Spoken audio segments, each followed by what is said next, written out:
Amravati, good afternoon. Thank you for a wonderful AMOX 2020. The topic is arid and placenta. Because of time constraint, I will address morbid adhesions only. All of us might have come across cases like this in obstetric practice. Even though these cases are rare, but nowadays they are increasing number. And these cases are unforgettable. You can recall the scenario at any time. I will cover this topic in three aspects. First, can we predict adherent placenta? Second, how to manage? And last is prevention. I will advise one vaccination at the end of this lecture. It's the abnormal attachment of placentae villi directly to the myometrium. And due to an absence of Deciduea basalis and an incomplete development of fibrinoid layer, this morbid adherent placenta occurs. You all aware about the types placenta accreta, increta, percuta, etc. But the most important thing is, out of all these, the over-invasion of trophoblast into bladder, that is the most difficult case. And there are various factors which are responsible for this adherent placenta, and out of that, strongly positive epidermal growth factor receptor and reduced vascular endothelial growth factor type 2 is responsible for placenta accreta. This is a disease of 20th century. There is a tenfold increase in the last 50 years, and incidence is increasing day by day. Why? Because of the increase in the incidence of LSCS, increased maternal age, and both these are independent risk factors. Along with that, there are other factors responsible like uterine surgeries like myomectomy, corrective surgeries, IVF, endometrial thermal ablation, and chemotherapy and radiotherapy. So important thing is you should be forewarned about the accreta in the patient. And the prenatal diagnosis with imaging modalities is necessary for good outcome. It is seen that when you know the antepartum diagnosis of placenta accreta, it is of paramount importance because there are multiple studies which showed there is a decreased hemorrhage and overall decrease in the maternal morbidity and mortality if you priorly knowing that this patient is having a placenta accreta. At the same time, the exclusion diagnosis is equally important because that prevents a preterm labor, iatrogenic prematurity, and reduces the invasive indications. Ultrasound is a gold standard for diagnosis. Standardizing scoring is now available, and that is known as placenta accreta index. The imaging modalities which help to make the diagnosis are routine grayscale gives 51% correct diagnosis, color Doppler will give only 47% correct diagnosis, 3D power Doppler gives 76% correct diagnosis. So when you combine all these diagnoses, it is almost certain on ultrasonography that we can diagnose placenta accreta. These are the ultrasound findings predicting placental morbid adhesions are loss of echoic retroplacental myometrial zone, thinning of myometrium, disruption of serosa bladder interspace, increased vascularity, increased interplacental vascular lacunae. Irregular shaped sonolucent areas in placenta are known as lacunae, and there are, depending upon the number of lacunae, there are grades, grade 1, grade 2, and grade 3. And this can be used in the placenta accreta index.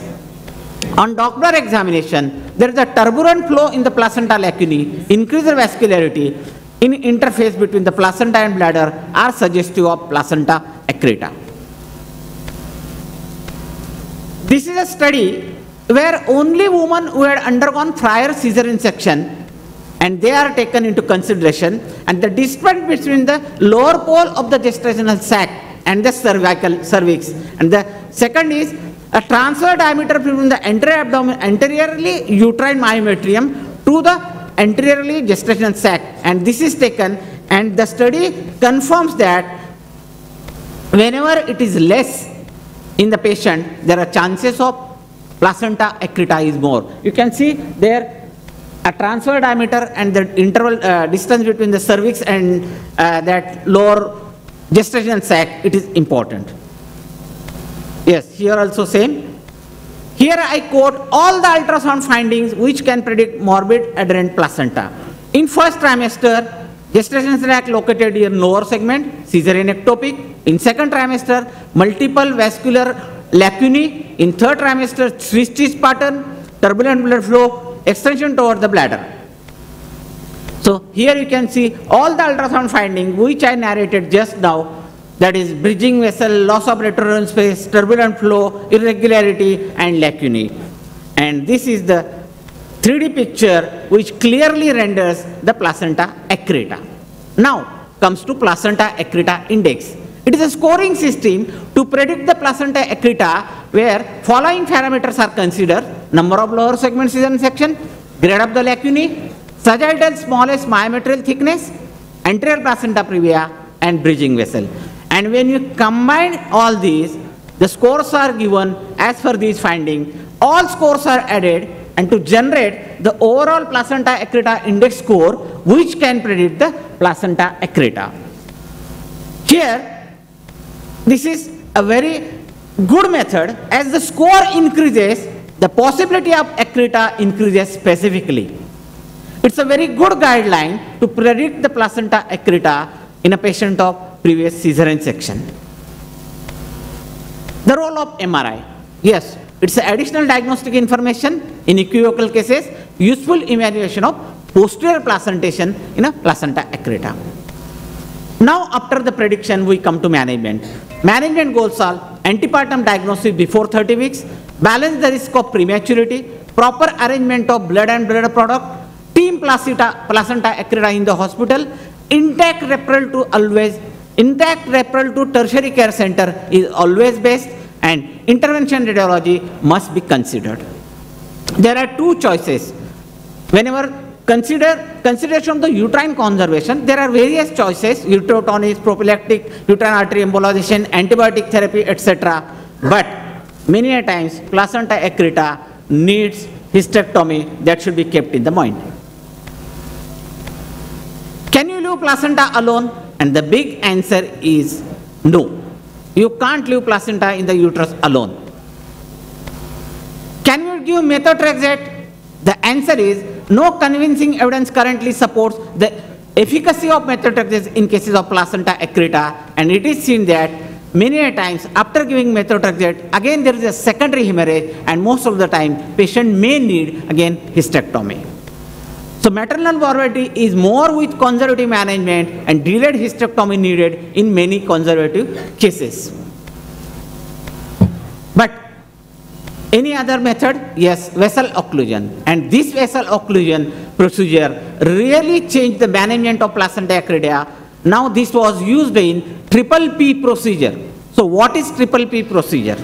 The triple P procedure is a three-step conservative treatment involving obstetricians, anesthetists, intervention radiologists to prevent the significant hemorrhage and peripartum hysterectomy. And the three steps are perioperative location of placenta and delivery of the fetus by taking an incision above the upper border of the placenta, pelvic devascularization by inflating radiologically preplaced occlusion balloons in both internal iliac arteries, and placental non-separation with myometrial excision and reconstruction of the uterine wall. This is a triple P procedure.